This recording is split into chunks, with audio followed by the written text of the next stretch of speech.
All right, shout out to the fam. Appreciate y'all being in the show. Please feel free to hit the like button, subscribe button, and share button, notification button as well. Sports Coma in here representing the mighty Who Dat Nation. Y'all stand up in this one, man. Listen, in this one, man, FanDuel is the official sponsor of the show. Y'all hit up FanDuel for all y'all prop bets. Doesn't matter, get it in. But in this one here, we're going to cover NOLA.com, man. They're talking about 10 options to consider with upcoming free agency rolling in. What could be some of the options? Just throwing at you guys options that Khai Harley and Mickey Loomis could consider in restructuring the Saints around Tyler Shough and building up the defense. We got several impending free agents that are really mainstay guys. Cam, Demario, Alante, a lot of these guys, even some of the better backups like Luke Fortner are out there in free agency. Saints have to figure out a way to rebuild up the team, bring certain guys back. If we can't bring them all back, we got to add talent into improving the team or upgrading spots on the team. Here's 10 options that the writer gives. A shout out to them. Travis Etienne, the Jacksonville Jaguar running back. We had several reports about him and reports that keep linking Travis to the Saints. Now, this is the Jacksonville Jaguar former running back that we could be looking at. So Kenneth Walker is lined up to be the most pursued running back in free agency. This is the Super Bowl running back from Seattle, but Etienne wouldn't be a bad consolation prize, not willing to dip into Walker's price range. Now, he's projected to be as high as $15 million per year. Now, Etienne has been hit or miss as a pro, but he topped 1,000 yards in 3 of 4 seasons. That's pretty good. The Saints were mentioned as a possible suitor for the first rounder by NBC sports analyst Matthew Berry. And remember, this could be a good running back for us to have. Remember, he came from Clemson. I think his brother played for LSU for a little bit. But Travis Etienne, man, coming here to the Bayou, to the home to New Orleans. I mean, to get an opportunity to play for the Saints. Skill set similar to Elvin Kamara. Run inside, outside, catch the ball. He had a few injury histories or injury situations early, but he's been solid once he's healthy. How about an offensive lineman? How about another Zion to join New Orleans? Zion Johnson this time. Zion Johnson is a guy to talk about. He's a former Los Angeles Charger guy who does have some familiarity with Kellen Moore. With the 1 year he was out there with the Chargers, the consensus is that this free agent class is loaded, but the Saints don't necessarily see it that way because Johnson is worth keeping an eye on because of his connections to Kellen Moore, who coached him in 2023 when he was with the Chargers as the OC.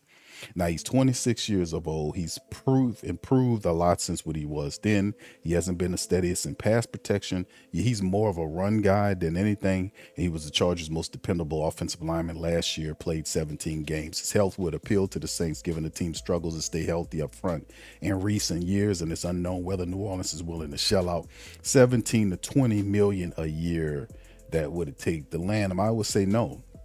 I would say no to that. I know Zion Johnson is a good offensive lineman. I don't rate him as one of the top 3 or 4 offensive guards that we could be looking at. And if the Saints are going to spend money, good money, on the offensive line, if that's the mode they're going to go, they probably would do better with David Edwards. But anyway, let's keep it going. How about Kenneth Gainwell? Running back, we have AK-41, reworked his deal. He has 1 year remaining. We also have Kendre Miller on a 1 year deal. We have Devin Neal, who's coming off injury. So running back could be a issue for the Saints. Could we need an upgrade there? Kenneth Gainwell, the former Steeler running back, is another guy that has a connection to Kellen Moore. He was a change of pace back for the Eagles when Moore served as the play caller back in 24, and the 26-year-old went on to shine with the Steelers last year. They named him the team MVP. He was an effective playmaker in the passing game. He caught as almost many receiving yards as he had in catching yards. He had 1,200 receiving yards and as rushing 17. So this is really interesting to see what Kenneth Gainwell is on the market. And he's a durable running back that can provide a lot. And that is that connection. You can never displace that connection of head coach being familiar with player. How about some help in the cornerback room with Alante Taylor leaving? How about Asante Samuel after undergoing, and there was ties to him last year, but it kind of fell off once the Saints season kind of ended bad and rough, and you seen all the losing. The interest died away. So after undergoing the spine surgery in April, he was linked to the Saints all of last year until he signed with the Steelers late November. He's familiar with the Saints defensive coordinator Staley, having begun his career with the Chargers, and Samuel was seen as a cheaper replacement for Alante Taylor should the Saints cornerback depart in free agency. So notice the ties that bind in this article is showing you that a lot of these players have a chemistry or a familiarity with Kellen Moore and the current staff. How about another offensive guard, Chris Paul, the Washington Commanders guy? If the Saints want to stay away from the high price guards such as Johnson and David Edwards of Buffalo, Paul could be an intriguing upside player. Former 7th-round pick back in 2022. He's developed nicely. He unseated Brandon Coleman in Washington last year for a starting spot. He's 27 years old. He's a big, strong offensive lineman, ranked 8th among all blocking guards in his win rate in 2025. Could they see Chris Paul as a guy there? And once again, that name, whether it's Zion or a guy named Chris Paul, these are kind of interesting names that's linking to the city of New Orleans, right? And then, of course, last year, this was a very interesting pickup or a item because the Saints almost tried to trade for Quay Walker. Now that he's a free agent, do the Saints cycle back with Demario Davis in free agency? They tried to get Quay Walker in trade last year. They rebuked it. Do the Saints go back to him this year? The Saints want to get more athletic at the linebacker position.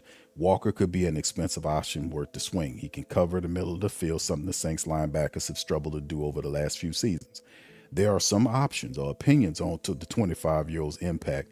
ESPN ranked him as the 10th best available free agent, while The Athletic puts him at the 57. He'd be a nice fallback option if Demario Davis leaves and the Saints want a more veteran option than Danny Stutzman and Pete Werner, we deal with. So we'll see how that goes, man. It's always something. Nick Westbrook Icknine, which is another dude from another wide receiver, 6'2" guy from the Miami Dolphins, coming off a down season with them, but he's a good run blocker, a guy that contributes on special teams and could be a kind of a low-cost wide receiver option for him. How about a veteran tight end, Dallas Goedert, the former Eagle tight end? Saints bracing for the tight end room to look dramatically different. We know that Jack Stahl, Foster Monroe, and Taysom Hill are free agents. Juwan Johnson, Matavo are said to be the main holdovers in Dallas. Goedert would add a veteran to the mix who contribute to the passing attack and hold up as a blocker. He also overlapped with Kellen Moore with the Eagles in 2024. These themes keep going. How about a punter competition? We had guys, Kai Kroger struggled. Ryan Wright, how about getting us a new punter? Ryan Wright, he might be one of the Saints' biggest needs. Outside of the interior offensive line position, New Orleans might prefer to take a shot at another undrafted free agent, but this turn is a veteran. Wright's coming off a season in which he's 38.5% from his punts landing inside the 20, and at the very least, Kai Kroger needs competition. But whether it's Ryan Wright or James Burnap or somebody, they definitely need to bring in to compete with Khai Kroger for the position. And very well, we could have a new punter in the city of New Orleans, man, for real.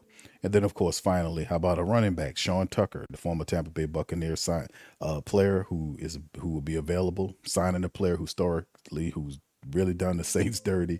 It's a good strategy, but New Orleans, Tucker has looked like a legitimate superstar, and it would be worth seeing whether he translate that to the black and gold. More than a third, 34.2% of his career rushing yards have come against the Saints, including 136-yard outing in Tampa's 51-27 route in 2024. He was buried on Tampa's depth chart, so maybe that's a diamond in the rough. So we can always use good running backs like Sean Tucker or Kenneth Gainwell to come in here and help the Saints offense, the running attack more importantly. There will be an emphasis on the Saints beefing up the internal offensive line. There'll be a look at the running back situation. They'll add the tight end there. And like I said, they'll fortify it because they know now we got a quarterback. We can just simply build around Tyler Shuck. And the Saints have bookends there, and they don't have too many pieces they have to fit there. Some guys got to bring back. You got to sign a left guard. You got to add another right guard to compete with Cesar Ruiz for the right guard position, re-sign Luke Fortner, maybe in a draft add a lineman or two there as well. Sign a veteran tight end that can add some depth behind Matavo and these other guys. A veteran wide receiver won't help. Seeing what we happened with Demario Davis and Cam Jordan could help. Those type of things. Replacing Alante Taylor in the cornerback position, whether that's something they handle in free agency or then going to the draft, because that's a part of it too. As the Saints try to do what they can do from a monetary standpoint in free agency and then go into the draft and simply do the best player available strategy. I always like that strategy. It always seems to work out for the better, period. You know, that because it stops the reaching. So anyway, that's what I got for y'all today. Y'all tell me what y'all think about some of these people that we talked about, and how do you what do you think the price tag will be on them? What's reasonable? A lot of stuff can go kind of funny in this draft period. It's a very strange draft. I mean, not draft, but a free agency period for us with Cam and Demario, Alante. You know, we still have the Chris Olave extension situation to deal with. So the Saints still have some stuff they got to keep up with. And we just got to keep an eye on it, man. It's about to get real interesting real quick. That's all I got for y'all, man. Shout out to FanDuel, the official sponsor of the show. Y'all feel free to hit the like button, the subscribe button, share button, and notification buttons as well. And by all means, I want y'all to fill in the comment section and let me know how you feel about some of these players we covered in this broadcast. With that being said, man, I'm going to get on up out of here. I appreciate y'all. I'm going to see y'all on the next one. Much love, peace, and that. Who that say they gonna beat them Saints? Who that? Who that? Who that say they gonna beat them Saints? Who that? Who that? Who that say they gonna beat them Saints? Who that? Who that?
Hey, New Orleans!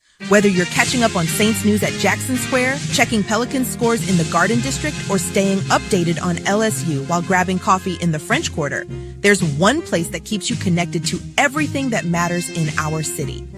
From Bourbon Street to the Superdome, from Preservation Hall to the Riverfront, New Orleanians are staying in the know with thehootitdaily.com.